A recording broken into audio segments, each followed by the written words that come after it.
In this digital world, seeing phones, tablets, and a cell tower every mile is the norm. I had seizures at points. I had constant shaking, shivering, chills I couldn't control. But what if seeing all that technology literally caused you pain? All I wanted to do was lay down. For some, this digital world is nothing but a prison. There literally is no safe spots.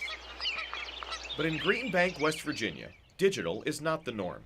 One of the least populated counties in the country, surrounded by mountains, and a 480-foot tall radio telescope at the Green Bank Observatory. It is a gorgeous view. The complete, peaceful opposite of the hustle and bustle of downtown Cleveland. No cell towers, very little Wi-Fi, almost digital free, what's known as a radio quiet zone. A single cell phone, for instance, would completely obliterate the signal that the astronomer is looking for. Not only is this radio quiet zone important to the telescope and the observatory, but it's also important to a new group of people who have moved here to Pocahontas County, West Virginia. They say it's actually making them healthier. I don't like to use the word sensitivity because it is an injury, and it's not something that I developed an allergy to. There's nothing wrong with me. Diane Scow moved away from city life years ago, as far away from wireless technology as possible. It can affect vision. It can affect your blood flow. It can affect heart. It can affect muscles. Diane and what's estimated to be about 100 people now living in Green Bank have what's called electrohypersensitivity, a condition that just by being around wireless technology can cause pain and discomfort. But the symptoms can differ from person to person. Diane gets headaches and rashes.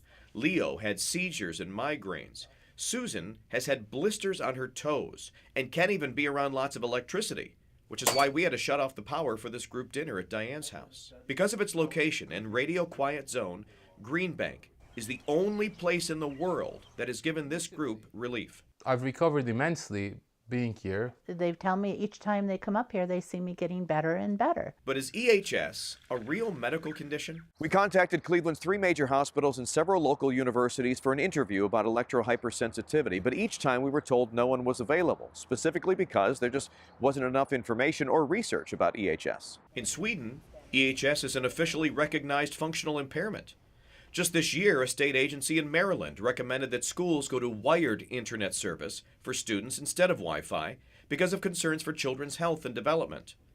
Those affected say living in Green Bank has reduced their symptoms, but they still can't find anyone to explain what's happening to them. No, it's not all in my head, but there's only so much strength a person has to constantly argue with the world and an environment and a medical system that tells them there's nothing wrong with them, hence what's going on with them must be imagined. Diane has shelves upon shelves of research detailing the growing awareness of EHS. I hope somebody listens to this. She and her friends, whose numbers are growing weekly in this small town of Green Bank, feel that eventually their condition will be recognized. It takes a while for these things to change, and I believe the time will come where this condition is recognized for what it is. In the meantime, they will continue to spread the word about EHS, but from the safe confines of this rural West Virginia county, protected from Wi-Fi, thanks to, of all things, a radio telescope. They feel that they are not subject to the same levels of irradiation that most people are elsewhere in society. Far away from the digital days of cities like Cleveland. In Green Bank, West Virginia, Todd Meany, Fox 8 News.